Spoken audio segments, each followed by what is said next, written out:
I was disappointed this morning to read the article by Kenneth Clarke, or rather the headline about the article by Kenneth Clarke in the Daily Telegraph. Kenneth Clarke, I thought, was quite a thoughtful and individual and a lawyer, and the headline was that we must give the Rwanda plan a chance. I don't think we should. And so I read the article with some interest and some rising irritation. And then I realized actually it didn't mean quite what the headline said. The headline was to grab attention. The actual text itself is quite interesting. So Ken Clarke certainly isn't toadying to the Tory High Command. He points out he even lost the whip in 2019 under Boris Johnson. So he, quote, it doesn't come to this from a position of slavish loyalty to the party leadership. Also, he has not had a reputation for being particularly tough, quote, on immigration. I've often advocated the benefits migrants bring to our country. But he draws a parallel between what's happening in the Mediterranean. 2,000 people have died this year already, and what could happen in the Channel should more people die trying to cross the Channel. He admits that this is a global problem.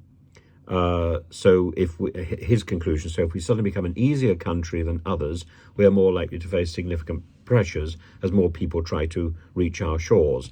And his main point is that although the Rwanda solution is not a great one, no one has advanced anything else.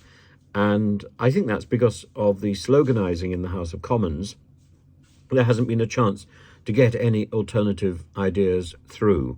And he's right. If we are seen as an easy target, more people are going to come to the UK because France is tightening its borders and Europe is going to be tightening its borders, Fortress Europe, and so on. And Greece is already following this pushback process, which is what is directly leading, in so many cases, to fatalities in the Mediterranean. We know from the fishing boat a short while ago, and the discussion about whether or not it was stationary or moving towards Italy. Of course it was stationary.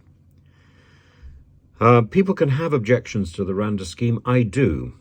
But if it's the only one on the table, then, says Kenneth Clarke, we should consider it. We should not dismiss it. Yes, we should dismiss it. We should put the other schemes on the table, the other proposals. The biggest and the best proposal to be put on the table is a global conference to iron out the problem of migration to Northern Europe, particularly in the immediate future, but actually to define what is a refugee under the modern world experience and what is not, and to deal in a global way with migration and how we can shoulder this burden of people coming from other countries to our countries. And without that, we aren't going to advance. We're simply putting a sticking plaster on a very ugly problem that can lead to other ugly problems like xenophobia, racism, and blind hatred. And we shouldn't be encouraging any of these. We saw them all in the 1960s, as Kenneth Clarke points out perfectly well. He says we are making a contribution to the global problem and taking a huge net increase to our population each year. Actually, we're not taking that many. But he does then go on and point out that we are getting some benefit, as it is helping our workforce. Actually, we need more. We need to stop this absurd idea of keeping migrants in hotels, and we need to give the opportunity of those people who want to work the opportunity to work and to take care of themselves, to rent or buy their own property so that they have a sense of worth in our country, in this chosen country that they've come to. And the hotel policy needs to go, the Rwanda policy needs to go, and we need to do something else instead. That is really the message, the underlying message of Kenneth Clarke's article. And the headline is, I'm afraid, misleading.